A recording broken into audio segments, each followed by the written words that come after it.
Vamos então ver a resposta correta. Alternativa B, a tendência reprodutora, não é mesmo? Ou seja, que entende que a escola então está condenada a reproduzir a desigualdade, a ideologia, a desigualdade social, e dessa forma então ela vai manter as condições sociais vigentes. Tudo bem? Vamos então falar dos pressupostos epistemológicos da educação. Eu começo com uma pergunta: será que toda teoria pedagógica pressupõe uma teoria epistemológica? Será que todo professor faz uso de uma teoria do conhecimento? Podemos dizer que sim, né? Mesmo que ele não tenha consciência plena disso. Vamos abordar mais essa questão. A palavra epistemologia, ela vem do grego episteme, que significa ciência e também significa conhecimento. Então, teoria do conhecimento científico ou mesmo teoria do conhecimento. Podemos entender então a epistemologia, certo? E ela vai estudar o que é o conhecimento, como se processa o conhecimento, certo? Quando a gente fala sobre o conhecimento, podemos pensar no conhecimento como produto, o conhecimento já produzido e como também o conhecimento como processo. O conhecimento como produto, podemos pensar que a humanidade, ao longo de sua história, né, ela vai produzindo conhecimentos. Então, os seres humanos vão produzindo conhecimentos, esses conhecimentos são registrados, armazenados, transmitidos. Como processo, pensamos no ato de conhecer. Como se dá a relação do sujeito que quer conhecer e do objeto a ser conhecido, certo? Então, vamos ver algumas correntes epistemológicas. Vamos abordar, em primeiro lugar, o empirismo e a pedagogia diretiva. Essa palavra empirismo, ela vem do grego empeiria e significa experiência. Um representante dessa corrente é o filósofo John Locke. Para John Locke, a alma é concebida como uma lousa sem inscrições. Ou seja, quando a pessoa nasce, né, é como se fosse uma lousa sem nenhuma inscrição, um papel em branco, ou mesmo uma máquina fotográfica sem nenhum registro. O conhecimento, então, ele vai começar após a experiência sensível, após o contato com o mundo, com os objetos, certo? Na relação de conhecimento, o sujeito ele tem um papel mais passivo. Então, coloquei aqui uma flecha que sai do objeto em direção ao sujeito, já que o sujeito ele é tábula rasa, folha em branco, certo? E o conhecimento começa após a experiência sensível. Aqui podemos fazer uma analogia com uma formiga para marcar essa ideia. Como que uma formiga constrói seu formigueiro? A partir de elementos externos ou internos. Isso mesmo, elementos externos. Assim também o empirismo valoriza os elementos externos. Tudo bem? Eis aí uma imagem de John Locke, esse filósofo inglês, para quem a alma é uma tábula rasa, uma folha em branco, uma lousa sem inscrições, certo? Essa epistemologia do empirismo vai dar suporte à pedagogia tradicional, né? A pedagogia diretiva, ou melhor, que foi a pedagogia da escola tradicional, certo? Então, na escola tradicional, o professor ele é o agente do conhecimento, não é mesmo? Ele é o detentor, ele é o transmissor do conhecimento, ele é o centro do processo. E o aluno é considerado como se fosse uma folha em branco, como se fosse tábula rasa. Então, existe essa visão em relação ao aluno, não só quando ele chega na escola, mas ao início de cada conteúdo. Então, o aluno ele tem um papel passivo, ele deve sentar e ouvir a explanação do professor, que é o detentor do conhecimento. Então, aqui na relação professor-aluno, eu coloquei uma flecha que sai do professor em direção ao aluno, já que o professor é o polo principal, é o transmissor e detentor do conhecimento, certo? Podemos aqui fazer uma analogia com um balde vazio. Então, o aluno é como se fosse um balde ou um recipiente vazio, quando chega na escola, que será preenchido pelos conhecimentos, né, ministrados pelos professores, certo? Vamos falar um pouco do apriorismo e a pedagogia não diretiva. Essa palavra a priori significa anterior à experiência sensível. Então, é um conhecimento anterior a qualquer tipo de experiência sensível. E inato significa aquilo que já nasce com a pessoa, certo? Então, nessa epistemologia, há uma valorização do sujeito nesse processo de conhecimento. Temos como representante o filósofo René Descartes. Então, o René Descartes, ele defende a existência de ideias inatas e verdadeiras. Então, Descartes diz que quando a pessoa nasce, ela já traz algumas ideias, né, inatas, que já nasceram com elas. E que essas ideias são também verdadeiras. Então, ele dá como exemplo a ideia de infinito, ideias geométricas, a ideia da perfeição de Deus, a ideia de ser um ser pensante.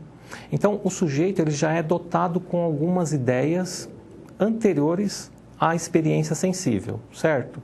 Então, na relação de conhecimento sujeito-objeto, existe uma flecha que sai do sujeito em direção ao objeto, já que o sujeito ele não é tábula rasa, ele já traz algumas ideias inatas, certo?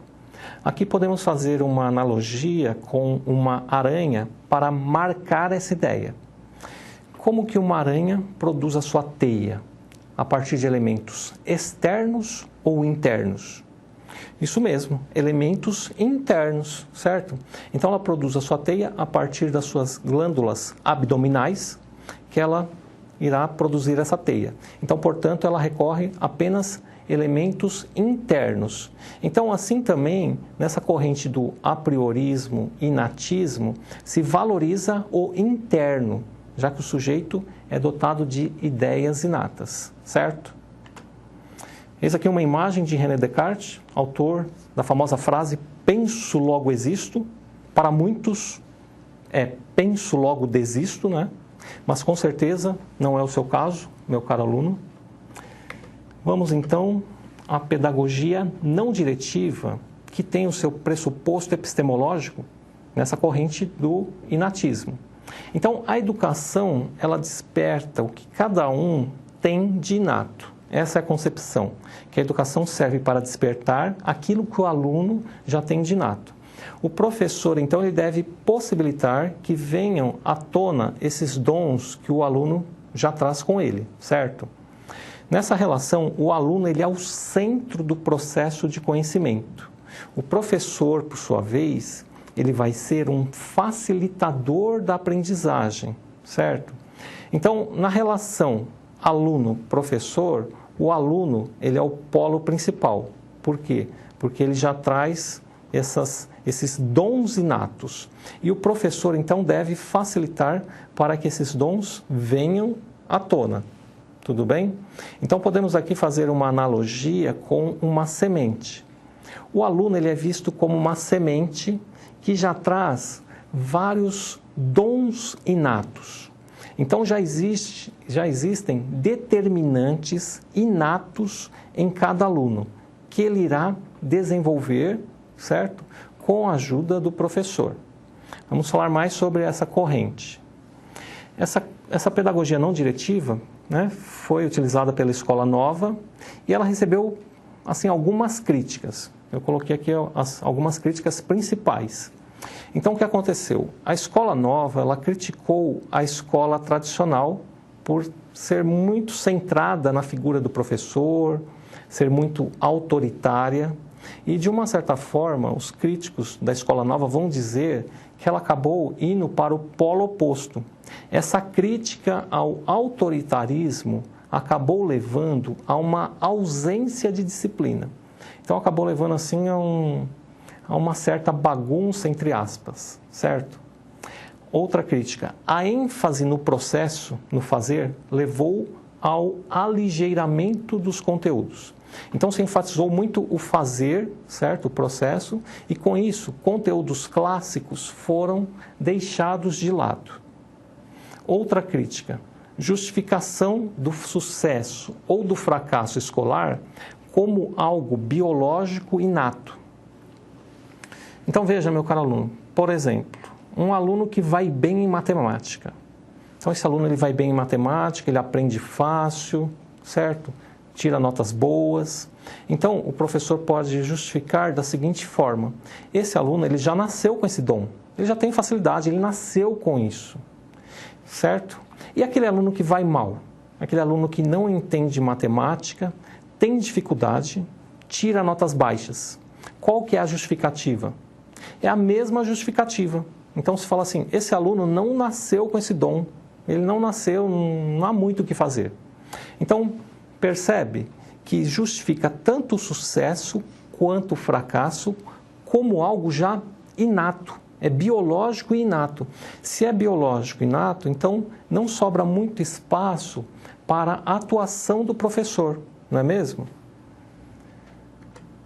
Bem, vamos falar então do construtivismo e a pedagogia relacional.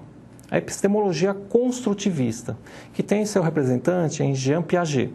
Então, essa epistemologia considera que o conhecimento não está no sujeito nem no objeto, mas resulta de uma interação entre ambos, certo? Então, o ato de conhecer é um processo contínuo, é um processo dinâmico. Então, na relação sujeito que quer conhecer e objeto a ser conhecido, na verdade, nós temos uma via de mão dupla. Existe uma inter-relação entre o sujeito e o objeto. Aqui podemos usar também uma analogia com uma aranha com uma abelha, né, para marcar essa ideia. Eu pergunto a você, como que uma abelha produz o mel? A partir de elementos externos ou elementos internos? Na verdade, são ambos, não é mesmo? Ou seja, a abelha ela retira o pólen das flores, esse pólen é processado internamente nas suas glândulas salivares e a partir daí, então, ela produz o mel, a partir de elementos externos processados internamente, certo?